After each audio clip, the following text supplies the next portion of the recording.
তোমাদের আমি আগের একটা ভিডিওতে বলেছি এখন কিন্তু মাঠে চাষবাস শুরু হয়ে গেছে। আর মাঠে চাষবাস শুরু হয়ে গেলে আমার কাজ একটু বেড়ে যায়।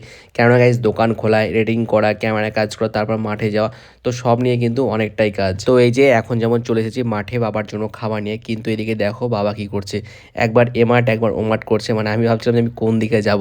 যাই হোক বন্ধুরা, শেষ অবধি বাবাকে খাবার দিয়ে আমি কিন্তু চলে আসি বাড়ি। আর এদিকে দেখো বাড়ি ফিরে আমার কিন্তু আবারও একটা কাজ বেড়ে গেল। কেননা গাছ এখন যেতে হবে পাম্পের তেল নিতে। তো এই যে তেলের জার নিয়ে নিয়েছি এবং তেলের জার নিয়ে আমি কিন্তু চলে এসেছি পাম্পে।